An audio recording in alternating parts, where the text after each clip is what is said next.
नारायण ने मुझे ये तो नहीं बताया कि उनका उपाय क्या है, परंतु आश्वस्त अवश्य किया है कि उनके इस उपाय से केवल देवताओं की ही नहीं परंतु समस्त संसार की सहायता होगी, अखिल विश्व का कल्याण होगा, क्योंकि उनके इस उपाय के कारण ही श्री सृष्टि में लौट पाएंगी।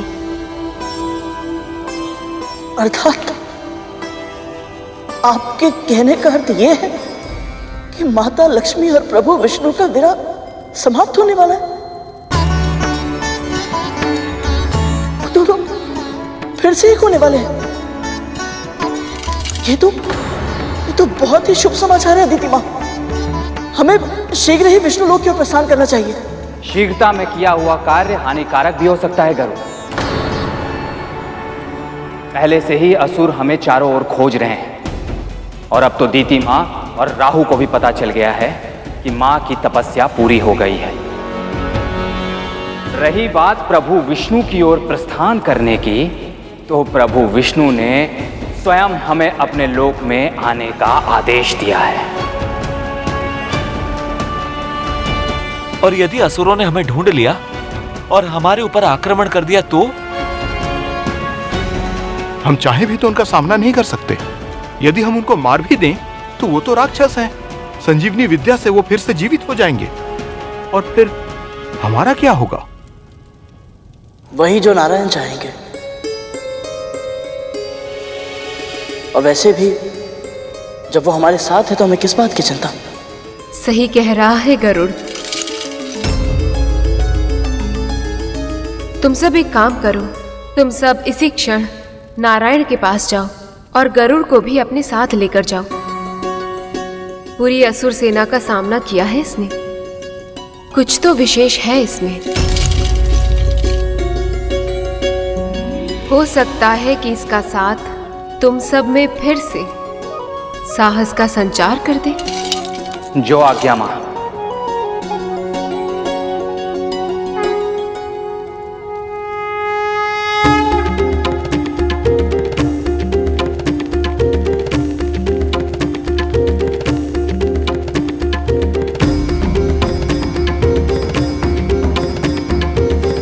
आशीर्वाद दीजिए दीदी माँ।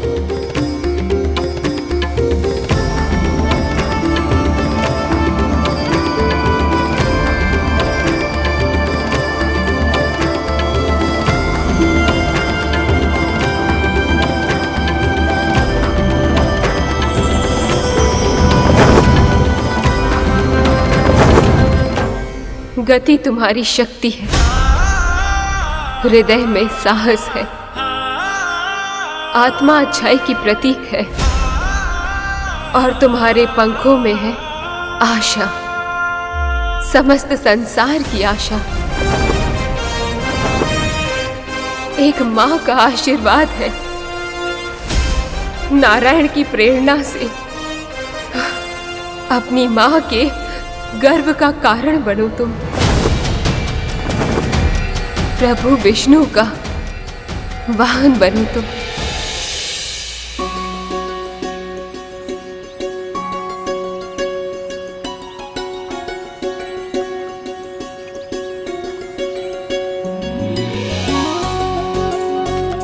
दीदी के सामने तो बोल नहीं पाई, पर सत्य तो ये है कि आज पहली बार गरुड़ कद्रू दीदी की दास्तां से मुक्त होकर प्रभु विष्णु के कार्य के लिए गया है।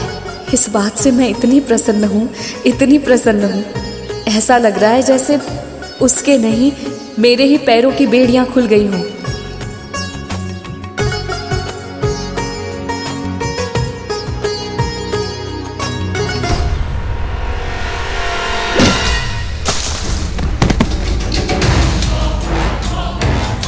अंधी है क्या?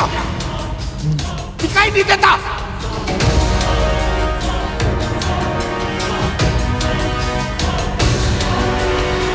कैसा घाव है वो? क्या रोग है? ये गंध इन्हीं घाव की लग रही है। कौन है ये लाचार व्यक्ति? कामदेव का अवतार उन्होंने, जो मेरे ऊपर से दृष्टि नहीं हटती तेरी। यहाँ बैठे बैठे एक कोढ़ के रोग का उपवास उठाना चाहती है।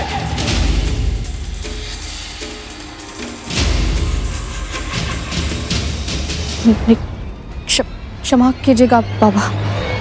अब वट वृक्ष की तरह जड़कर खानी क्यों है? चल भाग यहाँ से, भाग।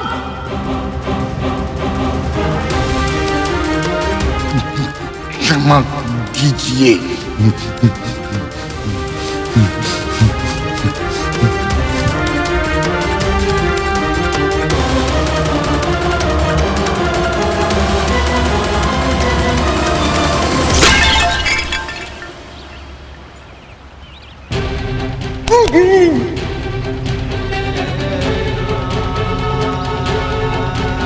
गड़ा नहीं फूटा, भाग्य फूट गया मेरा।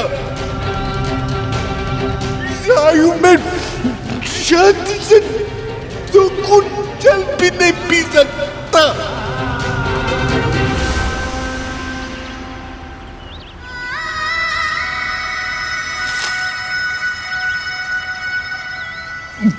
किनारे तो निकट क्यों आ रही है? खाना चाय यहाँ से। क्या दयालु बनने का स्वांग मत कर। खाना चाय यहाँ से, जाओ। कैसे व्यक्ति हैं ये? मैं सहायता करना चाहती हूँ, फिर भी क्रोधित हो रहे हैं। पर मैं इन्हें प्यासा भी तो नहीं छोड़ सकती।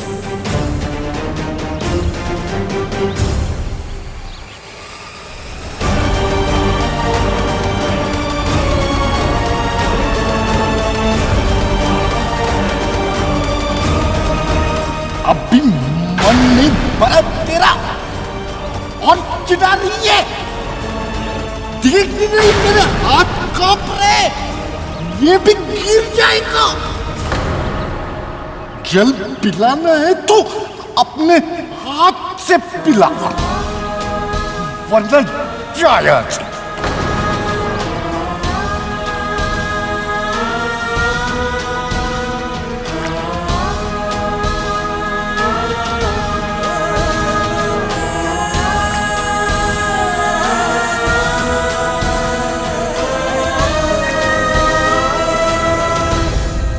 ये वृद्ध व्यक्ति तो बहुत ही निष्ठुर है।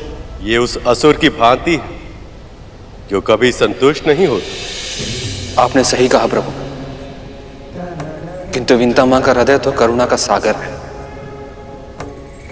किसी के भी कष्ट का आभास पाता है तो क्षण भर में पिघल जाता है।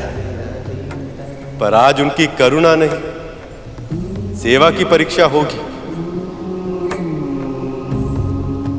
हाँ शेष, अब देखना यह है कि क्या देवी विनता अपनी सेवा से उस वृद्ध का हृदय पिघला पाती हैं या नहीं। पर यह सब बाद में, अब तुम अपने प्रिय भाई से मिलने की तैयारी करो।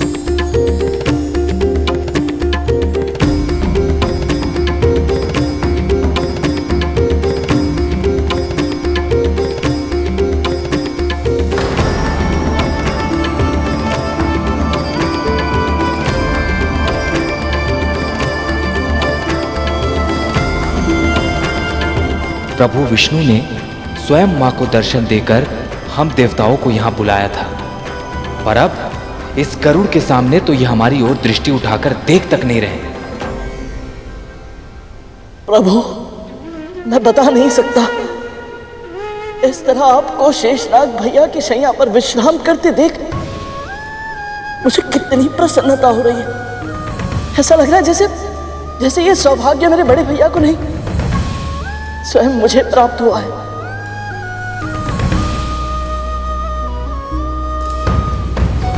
मुझे स्मरण है पिछली बार जब मैं वैकुंठ आया था तो यहाँ की आभा फीकी थी, वातावरण निस्तेज। परंतु अब आप समाधि से बाहर आ गए प्रभु, और यहाँ की आभा तनिक लौट आई। अब बस शीघ्र ही माता लक्ष्मी भी यहाँ वापस आए और आपके साथ विराजमान हो। माँ के वर्णन के अनुसार वैकुंठ की जो छवि मेरी मन की आंखों ने बचपन से देखी थी वो पूरी हो जाए।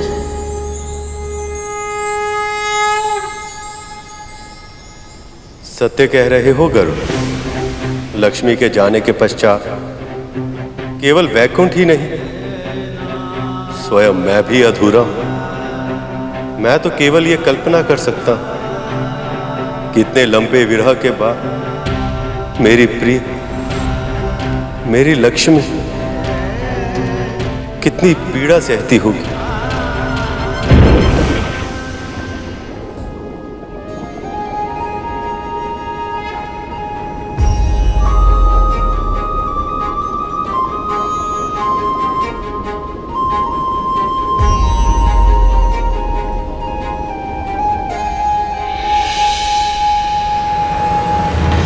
प्रभु,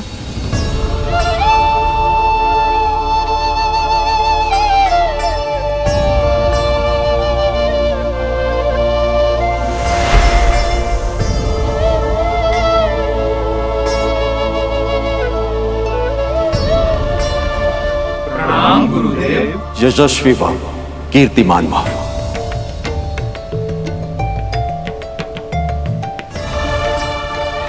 प्रभु विष्णु जब जब ऐसे गहन विचारों में लीन होते हैं तब तब सदैव ही कोई ना कोई उपाय, कोई ना कोई विचार उत्पन्न होता है जो सृष्टि को पूरी तरह से परिवर्तित कर देता है।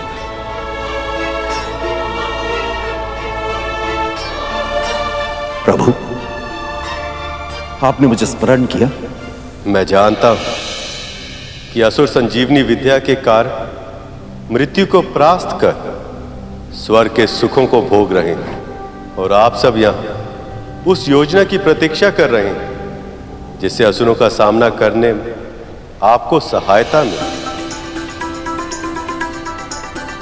पर मैंने आप सबको यहां केवल उस योजना की चर्चा करने के लिए नहीं बुलाया।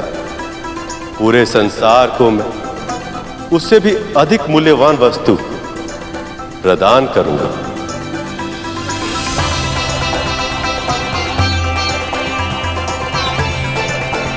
महर्षि दुर्वासा के श्राप के बाद देवी लक्ष्मी के साथ साथ कामधेनु, ऐरावत, उच्च श्रवा, रंभा और अनेक अन्य रत्न भी स्वेच्छा से समुद्र के भीतर समा गए थे, और अब उन्हें वापस लाने के लिए, संसार के कल्याण के लिए आप सबको मिलकर क्षीर सागर का मंथन करना होगा।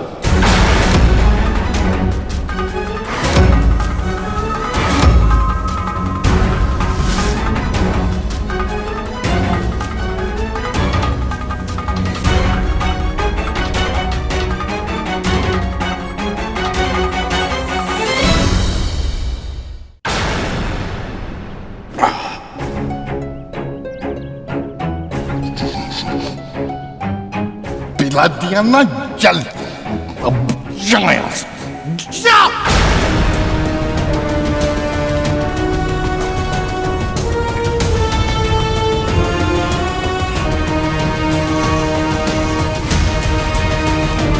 कीड़े पड़े तुझे, पशु नोच नोच के खाए तुझे।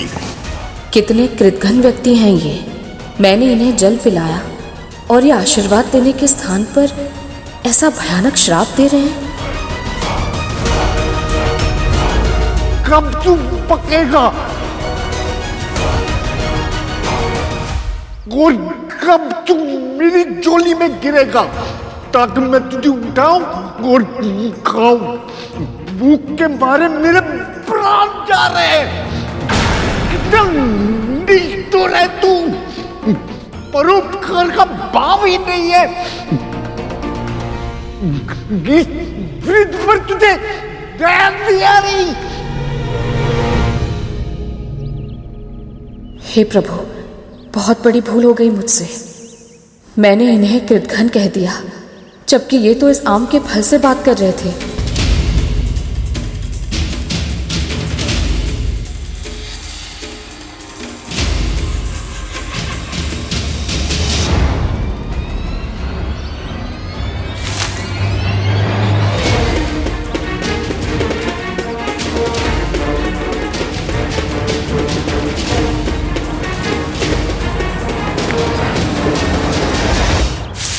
अब क्या मारेगी मुझे? सीधे सर फोड़ते मेरा।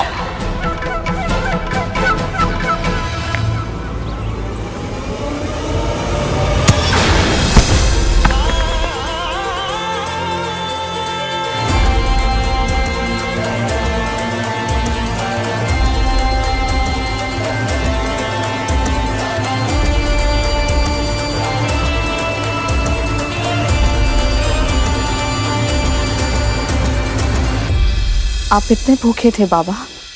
क्यों? तू मेरी माँ है क्या?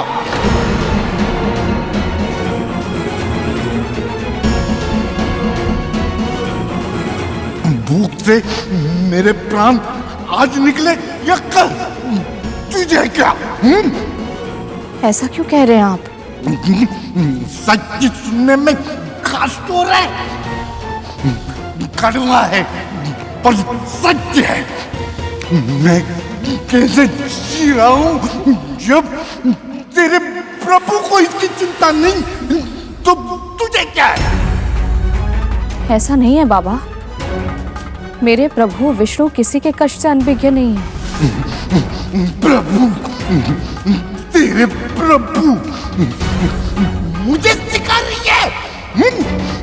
सूर्य को उगते और अस्त होते मैंने तुझसे कहीं अधिक देखा है, समझी? यदि तेरे विष्णु में दया होती तो इस तरह इतने भयानक रोग के साथ मैं अकेला मृत्यु की प्रतीक्षा नहीं कर रहा होता, समझी?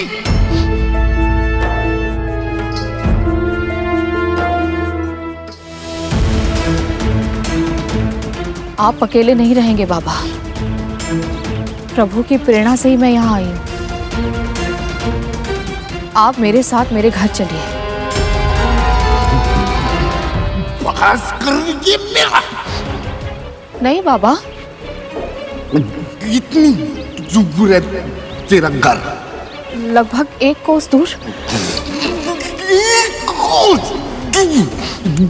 कैसे जाऊंगा मैं इन पैरों से? बाबा, मैं स्वयं आपको लेकर चलूंगी, आपको कोई कष्ट करने की आवश्यकता नहीं होगी। हाँ? रास्ते में छोड़ दिया तो? मेरा विश्वास कीजिए, ऐसा कुछ नहीं होगा बाबा।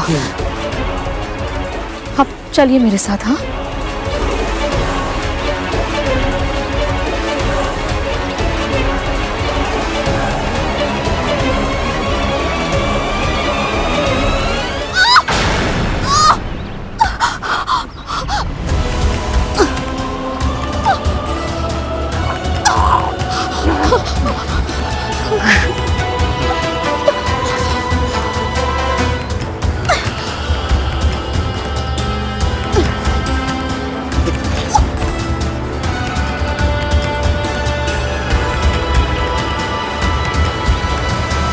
इतने विशाल क्षीर सागर का मंथन होगा कैसे प्रभु? ऐसी मथनी जो संपूर्ण श्री सागर को मत दे, और ऐसी रस्सी जो मथनी को बांध ले, ऐसी दोनों वस्तुओं का प्रबंध कहां से होगा प्रभु? और यदि हम सब ये प्रबंध कर भी लें तो मथनी का संचालन करने के लिए बहुत अधिक बल की आवश्यकता होगी। आप सत्य कह रहे हैं देवराज, और इसी कारण ये कार्य आप देवता अकेले नहीं कर सकते। इसके लिए आपको असुरों की सहायता लेनी होगी। समुद्र मंथन को संभव बनाने के लिए असुर सम्राट बलि से संधि करनी होगी।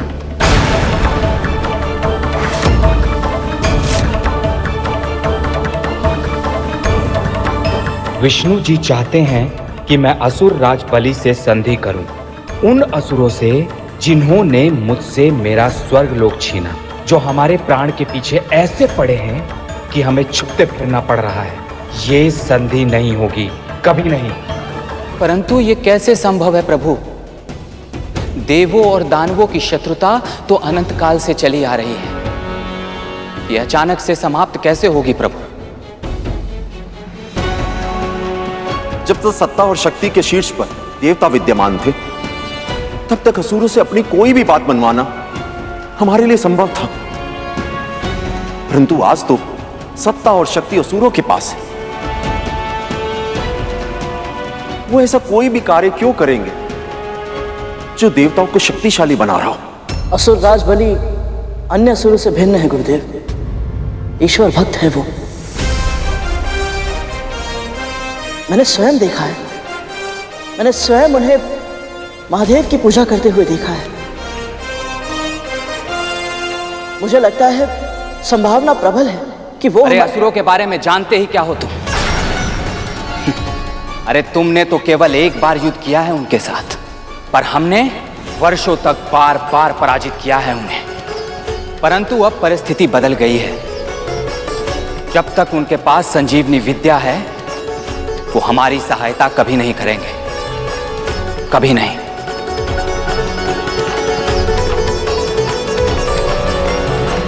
संजीवनी विद्या के कारण इस समय शक्ति का समीकरण असुरों के पक्ष में है। पर यदि कोई ऐसी वस्तु हो जिससे शक्ति का समीकरण संतुलित हो जाए, तो आपके कहने का अर्थ क्या है प्रभु? समुद्र मंथन में एक ऐसी वस्तु भी उत्पन्न होगी जिसकी शक्ति संजीवनी विद्या से भी अधिक होगी।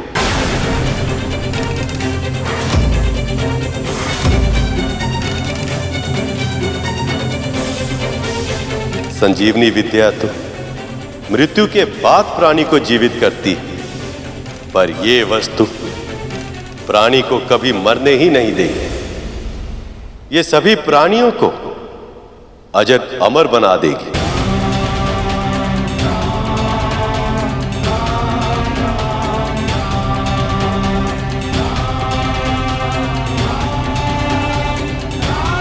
प्रभु, ऐसी कौन सी वस्तु है ये?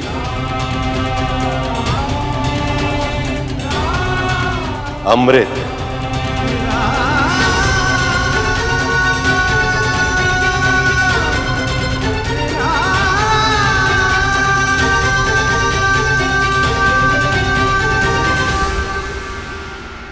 अमृत? जी देवराज, ये सत्य है। समुद्र के गर्भ में अमृत भी है।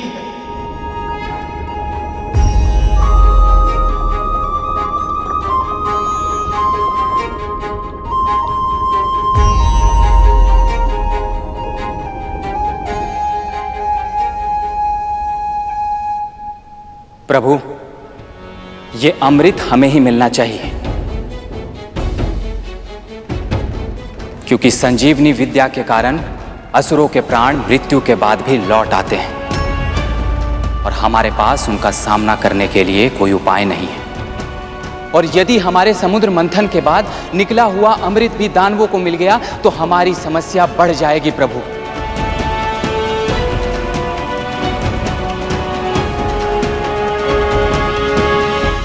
क्षमा करिए प्रभु, क्षमा करिए, पर हम ऐसा नहीं कर सकते।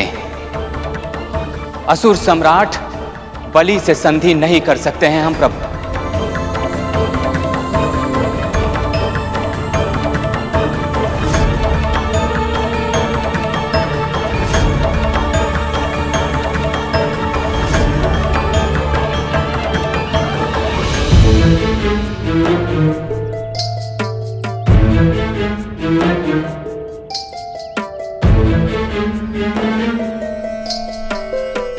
बाबा, अब यहाँ आइए, आइए। यहाँ बैठिए। यहाँ क्यों बिठा दिया? तू तो मुझे भीतर ले जा रही थी ना। बाबा मैं आपको अवश्य भीतर ले जाऊंगी, बस एक बार अंधेरा हो जाए तब तक आपको यहीं प्रतीक्षा करनी होगी। अंधेरा होने के बाद अगर भीतर नहीं ले जाना था तो इतना कष्ट देकर मुझे इतनी दूर जंगल से क्यों लेकर आई? बाबा आप थोड़ा शांत हो जाइए, अगर किसी ने सुन लिया तो। सुन लिया तो सारी सुख सुविधाएं सामने देखने के बाद भी मैं जैसे अवस्था में यहाँ बैठा रहूंगा, मुझे कैसा लगेगा? कैसा लगेगा? ये महल मेरा नहीं है बाबा, ये मेरी बड़ी बहन का है। मैं तो केवल एक दासी हूँ।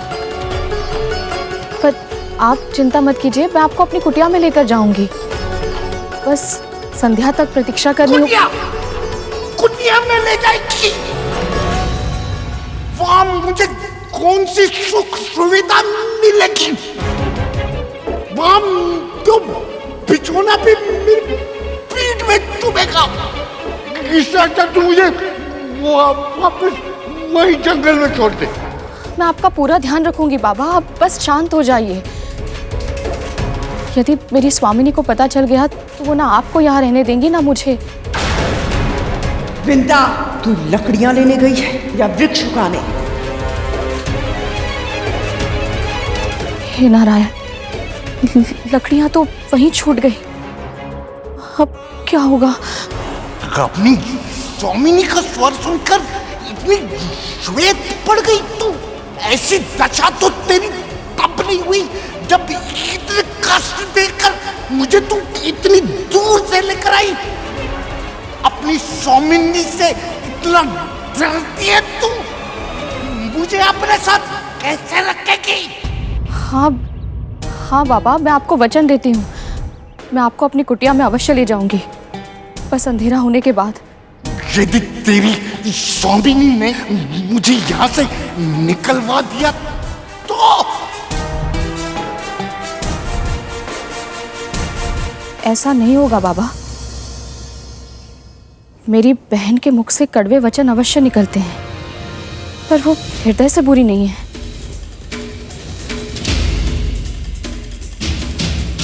विंदा, महल के बाहर खड़ी रहेगी या भीतर भी आएगी?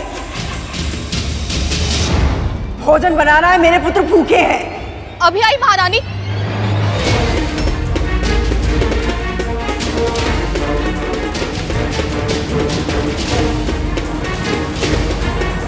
शीघ्र लौट आना, संध्या होने से पहले मुझे यहाँ से लेकर जाना। यदि ऐसा नहीं किया तो ऐसा श्राप दूंगा, तेरा बाकी का जीवन और भी अधिक कष्टों से भर जाएगा, समझी?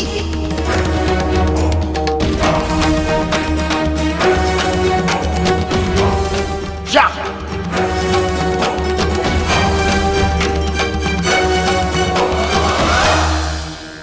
वन जाने से पहले ये इतनी प्रसन्न थी कि अब जीवन में कुछ भी बुरा क्यों ना हो जाए, इस पर कोई प्रभाव नहीं पड़ेगा। किंतु अचानक ये थर थर कांप रही है। ऐसा क्या हुआ इस बीच? आप ये संधि करने से मना कैसे कर सकते हैं देवराज? यदि ये संधि नहीं हुई तो समुद्र मंथन भी नहीं होगा और अमृत देवताओं को भी नहीं मिल पाएगा। असुरों के समान शक्तिशाली होने का आप सभी के पास यही एक अवसर है, और जब स्वयं प्रभु विष्णु ये सुझाव दे रहे हैं तो इन्होंने सभी संभावनाओं पर विचार अवश्य कर लिया होगा। आपकी आशंका उचित है देवराज। यदि असुरों को ही अमृत मिल गया तो यह समस्या और उलझ जाएगी, परंतु गरुड़ भी सही कह रहे। आपको नारायण पे विश्वास करना होगा, क्योंकि प्रभु ने सदा ही धर्म और सत्य का साथ दिया और अभी भी वो अच्छाई पे बुराई की जीत नहीं होने देंगे। मंथन के कारण समुद्र के भीतर से निकले गए रत्नों में से किसे क्या मिलेगा ये तो भविष्य के गर्भ में, परंतु अभी मैं आपको यह आश्वासन अवश्य दे सकता हूं कि यदि आप अमर होना चाहते हैं तो यही समय है। इसके बाद ऐसा अवसर आपको कभी प्राप्त नहीं होगा। इसलिए आप भली भांति विचार कीजिए देवराज। अब आपको निर्णय लेना ही होगा कि आप अपने भय को जीतने देंगे या मुझ पर अपने विश्वास को विजयी बनाएंगे। प्रभु, आप पर विश्वास ना करने का तो प्रश्न ही नहीं उठता, पर देव और दानवों की संधि अकल्पनीय है। पर यदि क्षीर सागर का मंथन ही आपकी इच्छा है तो हम सब देव ये संधि अवश्य करेंगे।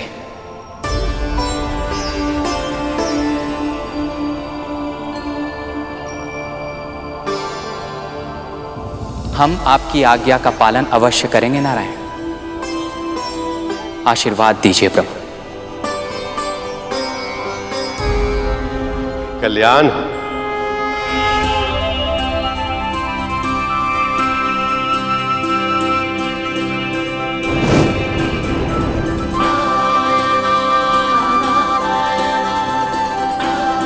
अब मुझे भी आज्ञा दीजिए प्रभु।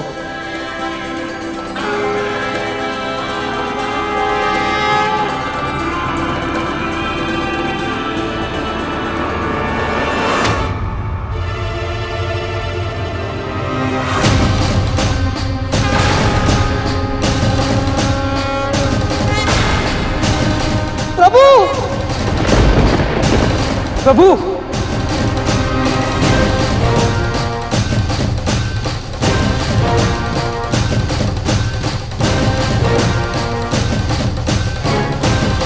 भैया भैया ये प्रभु को क्या हो गया? प्रभु इतने दुर्बल क्यों दिखाई दे रहे हैं? मां लक्ष्मी के वियोग में न केवल प्रभु विचलित हैं, किंतु दुर्बल भी हो रहे हैं।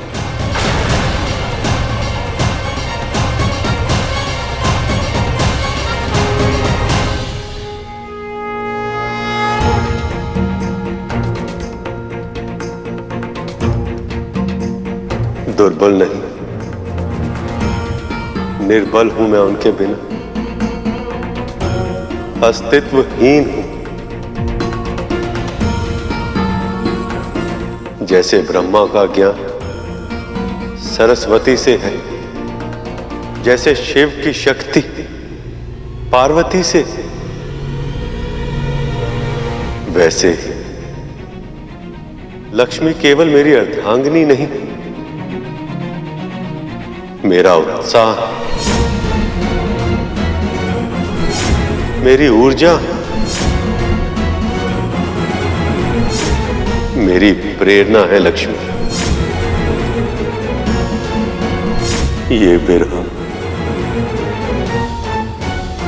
देवी लक्ष्मी से भी सहा नहीं जा रहा है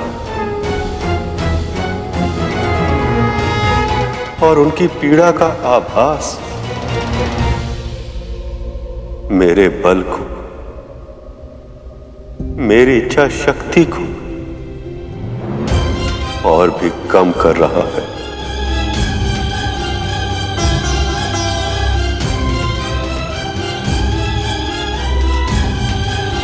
लक्ष्मी,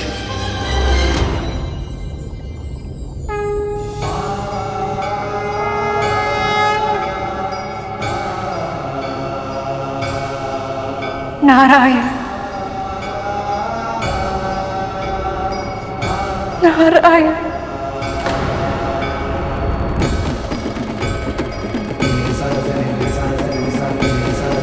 विरह की ये पीड़ा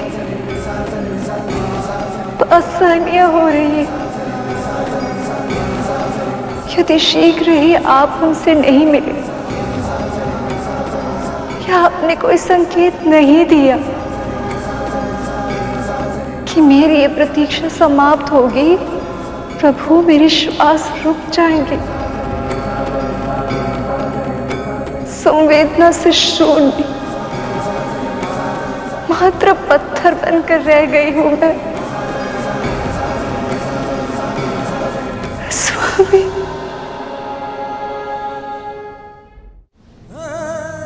प्रभु, जब आप और माता लक्ष्मी एक दूसरे के बिना इतने कष्ट में हैं, तो आप दोनों एक क्यों नहीं हो जाते? क्यों एक ऋषि के श्राप के कारण इस तरह विवश है आप? जिन नियमों के अनुसार ऋषियों के श्राप का मान संसार के सभी जीव जंतु, मनुष्य, यहां तक स्वयं ईश्वर को भी करना पड़ता, वह सारे नियम मैंने ही बनाए। यदि मैं ही उन्हें तोड़ दूंगा तो शेष सभी उसका पालन कैसे करेंगे? श्री को इस संसार में लौटाने के लिए देवी लक्ष्मी को विष्णु लोक में उनका स्थान फिर से दिलाने के लिए जो आवश्यक है, वो सब करने के लिए अपनी ऊर्जा का अंतिम कण भी प्रयोग कर रहा हूं मैं। किंतु हर बीते क्षण के साथ ये मेरे लिए और भी अधिक कठिन हो रहा है। मुझे तो भय है कि लक्ष्मी के साथ के बिना मैं ये कार्य पूरा कर भी पाऊंगा या नहीं।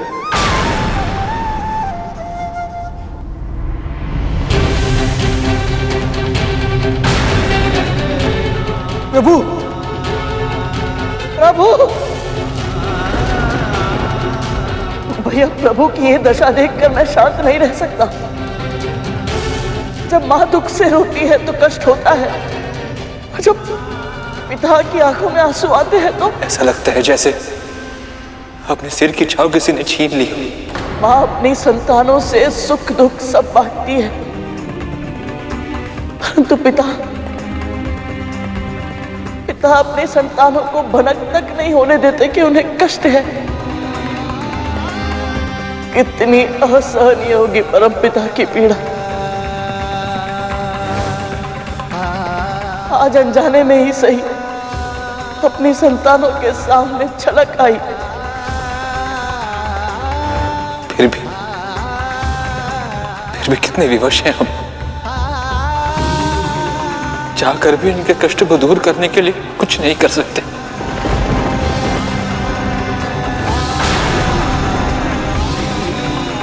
मैं कर सकता हूं भैया।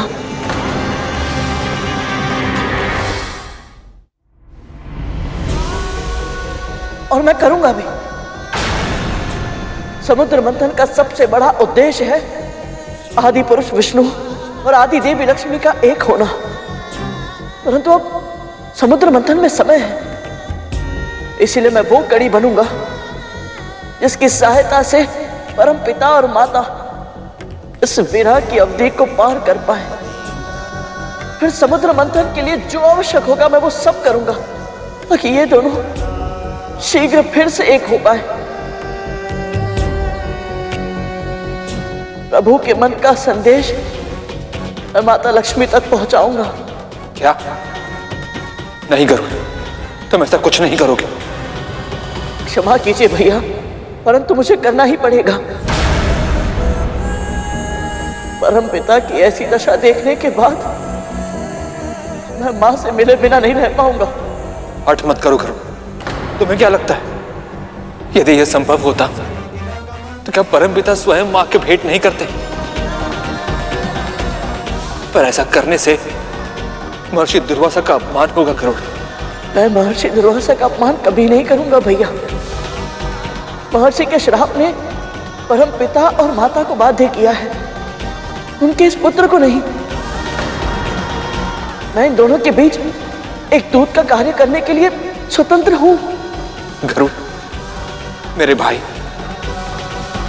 मुझे लगता है कुछ भी ऐसा करने से पहले तुम्हें प्रभु की आज्ञा ले लेनी चाहिए।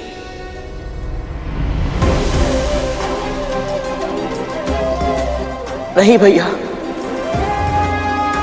अपनी अर्धांगिनी के प्रति प्रेम और महर्षि के श्राप के सम्मान में किसी एक का चुनाव करने के लिए प्रभु को मैं विवश नहीं कर सकता। मुझे यह कार्य प्रभु की आज्ञा के बिना ही करना पड़ेगा,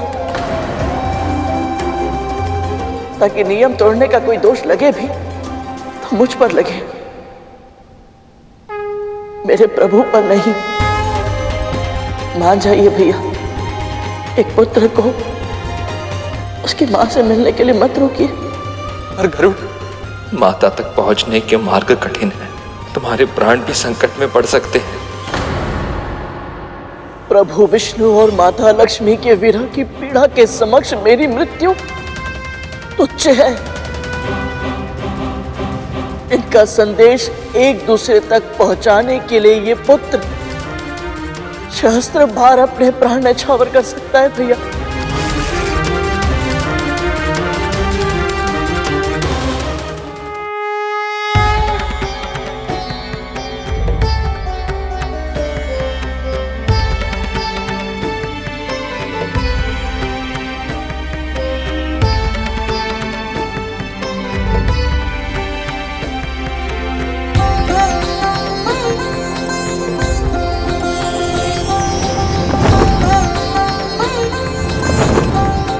पर माँ, गरुड़ ने सच में कुछ नहीं किया, दोष हमारा है। हाँ माँ, हमने ही शनिदेव के बारे में दुर्वचन कहे थे।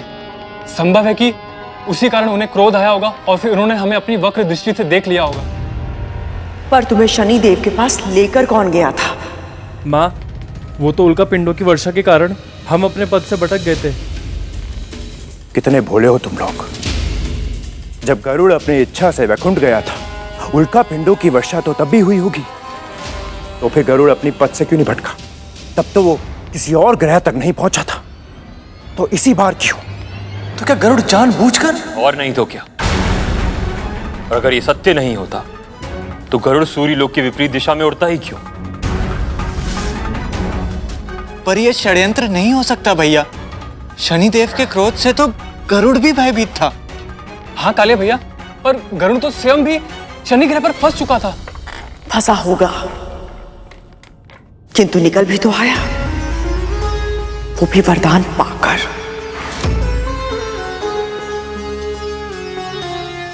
स्वयं से पूछो मेरे पुत्रों, स्वयं से पूछो, ये कैसा संयोग है कि विंता और उसके पुत्र को सदैव वरदान मिलते हैं, किंतु हमें कुछ भी नहीं।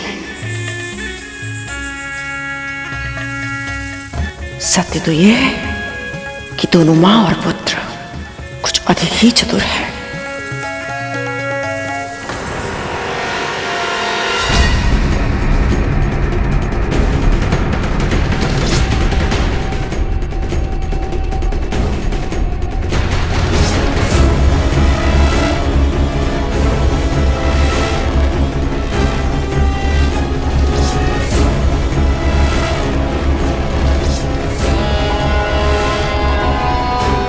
महल के बाहर से ऐसी भीषण दुर्गंध कहां से आ रही है?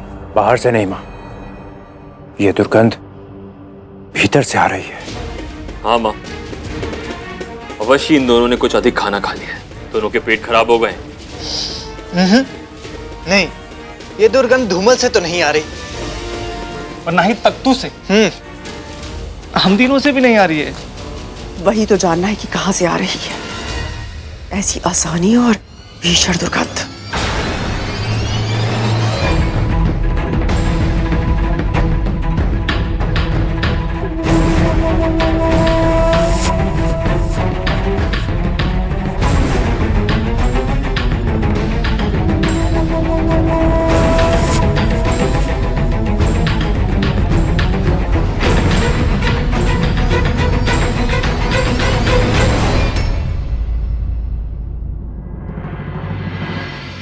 विंता,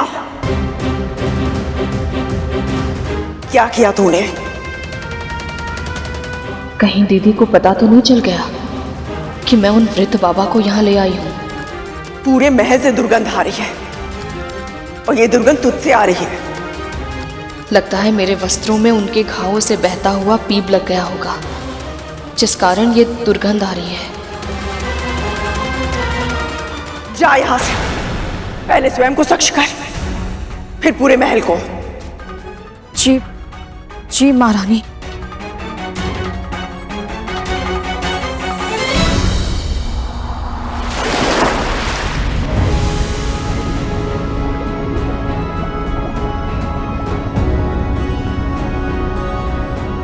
मैं यहाँ माता लक्ष्मी को ढूंढने तो आ गया हूँ,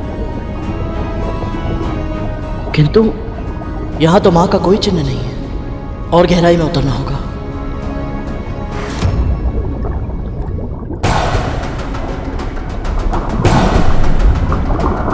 ये लताएं कैसी हैं? इतनी पुरानी और इतनी घनी।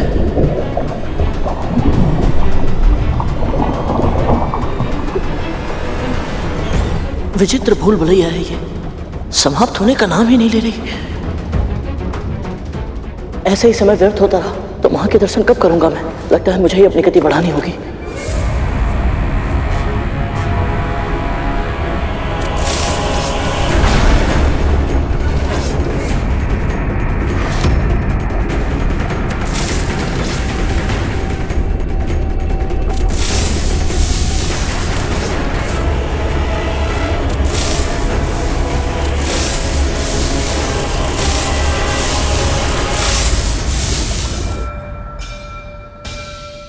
बलि के सामने याचक बनकर जाएंगे तो हम पे असुर आक्रमण नहीं करेंगे और बलि को तुम्हारा प्रस्ताव भी सुनना पड़ेगा। आपका सुझाव उचित है गुरुदेव। आइए। ओम नमः शिवाय। ओम नमः शिवाय।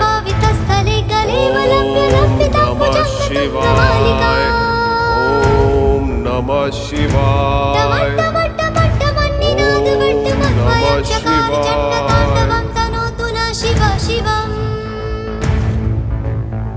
ओम नमः शिवाय।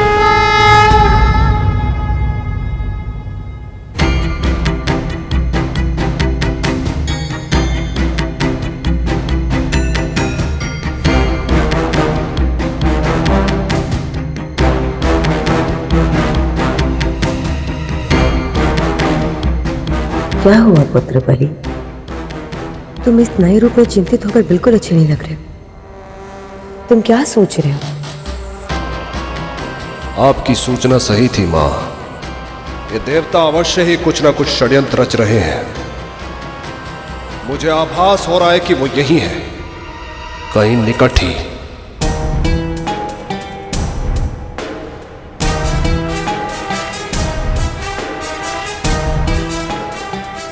आप निश्चिंत रहे महाराज, मैं उन्हें ढूंढ लूंगा।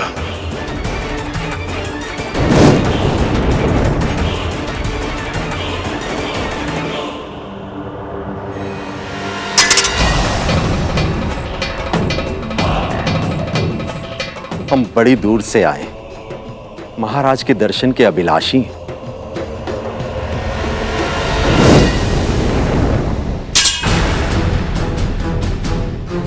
महाराज के दर्शनों के पहले मुझे आपके दर्शन करने हैं। वज्रांग, मेरी रक्षा और मेरी तपस्या की रक्षा इसी ने की है, अन्यथा वज्रांग की पूरी सेना ने तो कोशिश की थी मेरी तपस्या भंग करने की। मां ने गरुड़ की प्रशंसा इसलिए की थी क्योंकि उसने इस वज्रांग से उनकी तपस्या की रक्षा की थी। इस तुच्छ असुर का प्रणाम स्वीकार करें।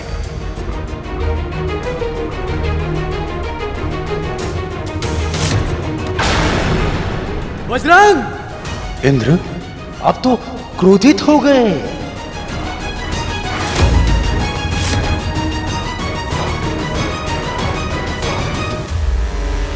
रुको बलि,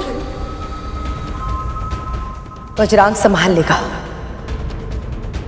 अपनी पहचान छुपाने का छल करके सामान्य अपराधियों जैसा व्यवहार किया इन्होंने। इन्हें दर्शन देना असुर सम्राट की गरिमा के विरुद्ध होगा।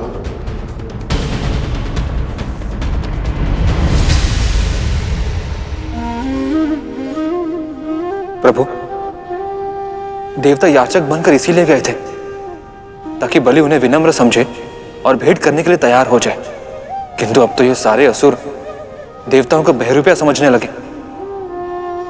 ऐसे भ्रम में समस्या सुलझने की जगह कई गुना अधिक उलझ जाएगी। हाँ शेष, अब स्थिति गंभीर हो गई, पर संधि के मार्ग में कठिनाइयां तो आनी ही थी। जैसे अग्नि को और अधिक अग्नि से बुझाया नहीं जा सकता, वैसे ही किसी और के क्रोध को स्वयं क्रोधित होकर शांत नहीं किया जा सकता। बस अब देवताओं को अपना संयम बनाए रखना, अन्यथा यह संधि वार्ता प्रारंभ होने से पहले ही समाप्त हो जाएगी। क्या हुआ देवराज? छिपने के सारे स्थान समाप्त हो गए, जो आपको यहाँ भिक्षुक बनकर आना पड़ा। हम महाराज को बहुत ही महत्वपूर्ण संदेश देने के लिए आए थे। क्षमा करें देवगुरु, आपके साथी मित्र उस पक्षी गरुड़ ने भी हमें एक संदेश दिया था, जिसे हम आज तक नहीं भूले।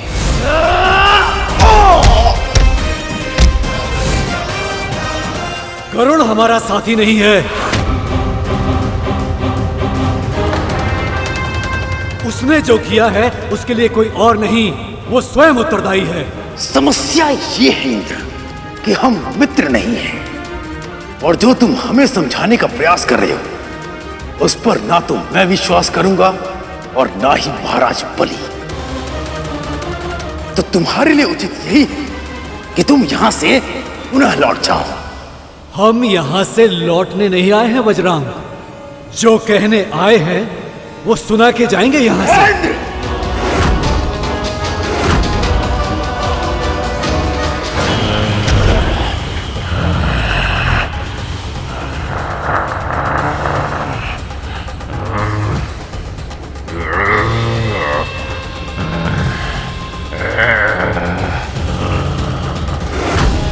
स्वर्ग में प्रवेश करने के पहले तुम्हें मुझे और मेरी सेना को पराजित करना होगा। हम यहाँ केवल महाराज से भेंट करने आए हैं और उनके लिए एक प्रस्ताव लेकर आए हैं।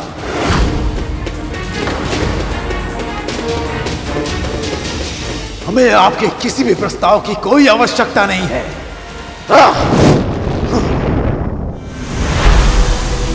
आज्ञा दीजिए गुरुदेव। देवराज, युद्ध की ललकार पर शांति की भिक्षा नहीं मांगी जा सकती गुरुदेव।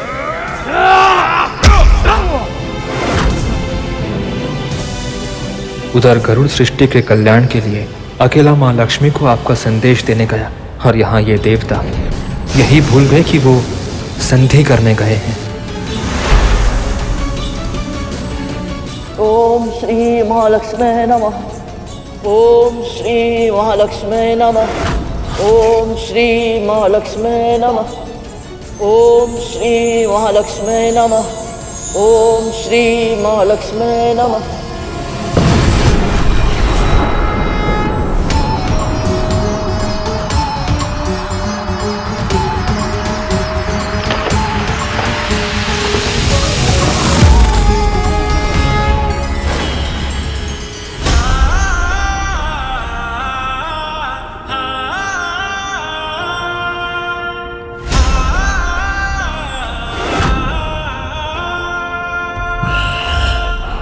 यदि अपना जीवन चाहता है तो मुझे जाने दे राक्षस, मेरा मार्ग रोकने का प्रयास मत कर।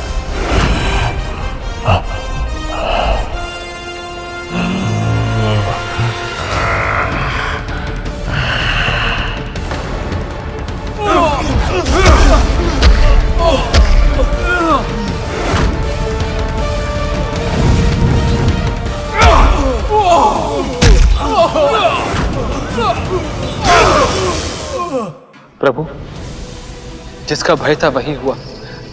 देवताओं ने संयम रखने के स्थान पर असुरों की चुनौती स्वीकार कर ली। अब तो संकट और भी अधिक बढ़ जाएगा। जिस प्रकार ये युद्ध कर रहे हैं, ऐसा प्रतीत होता है जैसे कोई ना कोई अनहोनी होकर रहेगी। अनहोनी कभी नहीं होती शेष, जो भी होता है वह मेरी ही इच्छा से होता है।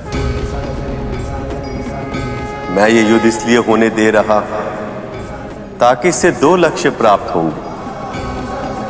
एक तो देवताओं को यह पता चल जाए कि जब तक वे अमृत प्राप्त नहीं कर लेते उनके लिए असुरों से जीतना संभव नहीं है। इसलिए समुद्र मंथन के लिए जो कुछ भी करना आवश्यक होगा वो अवश्य करेंगे। और दूसरा लक्ष्य प्रभु? बलि को यह आभास होगा कि देवता भले ही शारीरिक रूप से दुर्बल हो किंतु उनका मनोबल तनिक भी कम नहीं हुआ। इससे उसके अंदर यह भय उपजेगा कि यदि किसी भी उपाय से अमृत असुरों को नहीं देवताओं को मिल जाए तो स्वर्ग का राज जो उसे इतनी कठिनाई से मिला वह उससे छीन भी सकता। और ये भय ही उन्हें संधि करने के लिए प्रेरित करेगा। वाह प्रभु, क्या उत्तम योजना बनाई है आपने।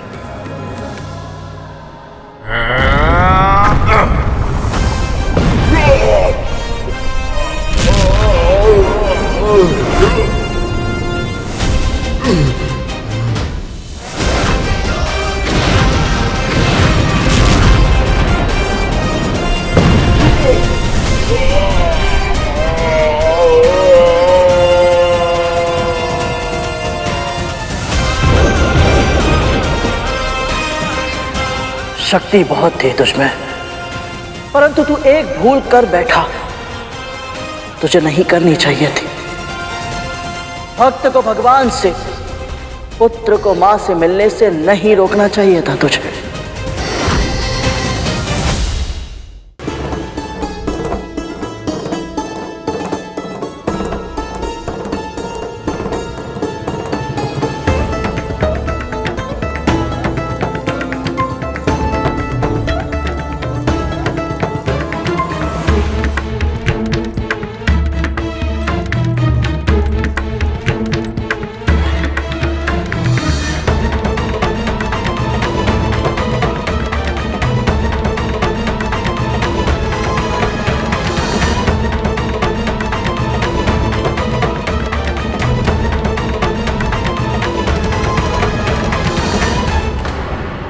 आज तो तेरा पुत्र घर पर नहीं है, तो फिर कार्य करने में इतनी शीघ्रता क्यों? तुझे कहीं जाना है क्या? नहीं नहीं तो महारानी, मैं भला कहाँ जाऊंगी। वो पहले इतनी देर हो गई थी और स्नान के कारण और अधिक विलंब हो गया। आप थक गई होंगी ना, इसलिए मुझे लगा कि मैं कार्य शीघ्र समाप्त कर दूं ताकि आप विश्राम कर पाएं।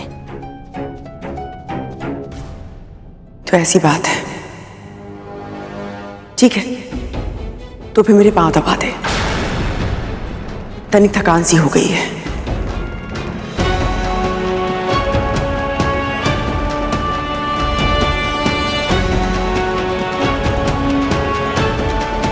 मैं बाबा को कुटिया के पास छुपाकर तो आई हूं, किंतु पता नहीं जब उन्हें पता चलेगा तो उनकी क्या प्रतिक्रिया होगी।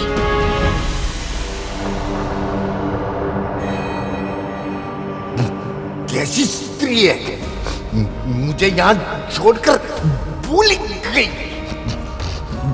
दुष्टा कहीं की, ऐसा तिरस्कार मेरा आज तक नहीं हुआ, किसी ने नहीं किया। यदि वो मेरे सामने आएगी तो ऐसा पाठ पढ़ाऊंगा कि उसे अपने पूर्वजों की स्मृति आ जाएगी। कैसे मुझे कूड़े की तरह यहां फेंक के चली गई। पाप लगेगा, बहुत बड़ा पाप लगेगा। यदि अधिक विलंब हो गया तो बाबा और चिड़चिड़े हो जाएंगे। कहीं ऐसा ना हो कि क्रोध में आकर वो मुझे कोई श्राप दे दें।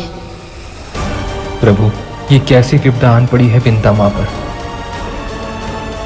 न उदासता का कर्म त्याग सकती हैं, न मानवता का धर्म। अब क्या करेंगी विंता मां?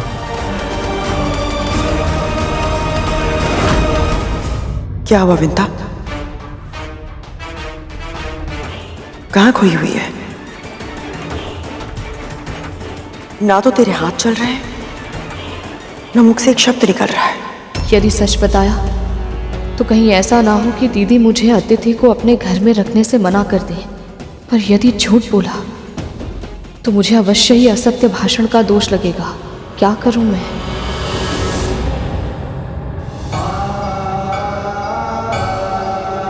प्रभु, आप किस सोच में खो गए हैं? मैं ये सोच रहा हूं शेष कि देवी विंता जिस दुविधा में वह उससे बाहर कैसे निकलेंगे।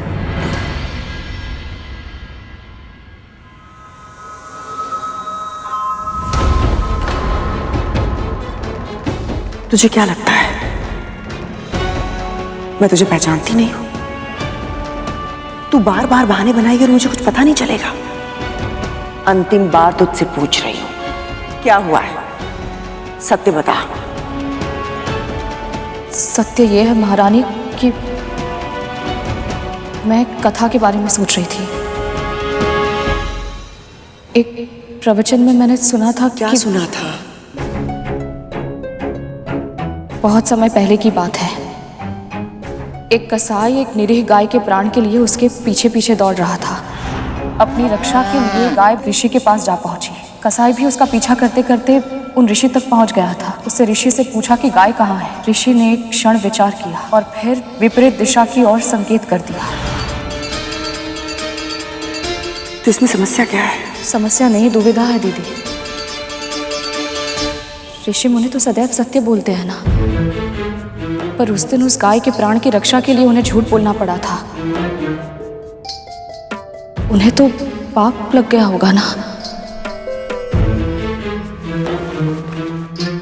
कभी कभी तो इतने ज्ञान की बातें करती है कि ऐसा लगता है कि गृहस्थ धर्म का पालन करते हुए भी तू मन से सन्यासी हो गई है। किंतु कभी कभी ऐसी मूर्खता वाली बात कर देती है कि लगता है कि तूने शिक्षा ग्रहण भी की है, मेरी अज्ञानी है।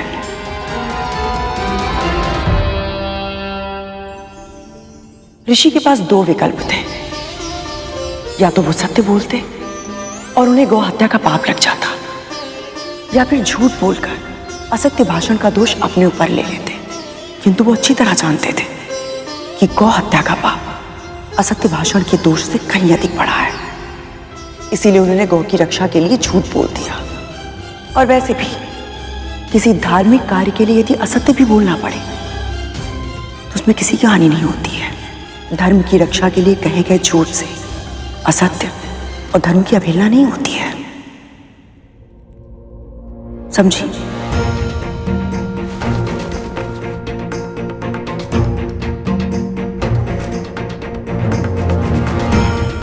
सत्य कहा दीदी।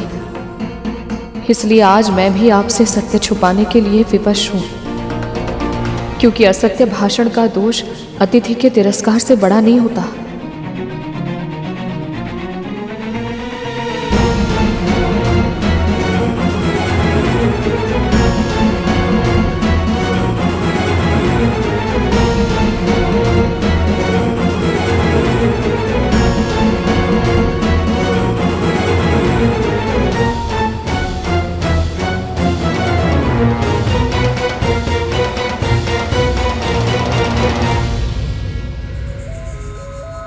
अवश्य मुझसे कुछ ना कुछ छुपा रही है, पर वो जो भी है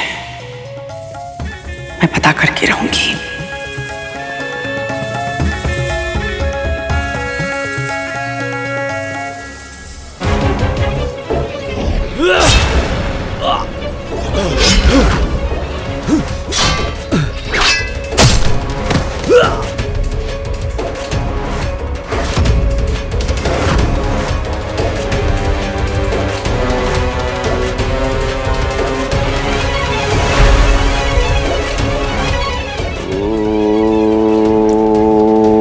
नमः शिवाय।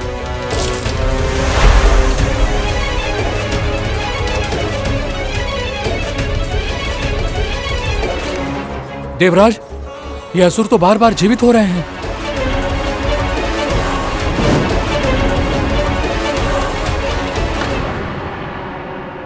हे समस्त सृष्टि के संचालक, हे परमपिता परमेश्वर, सहायता कीजिए।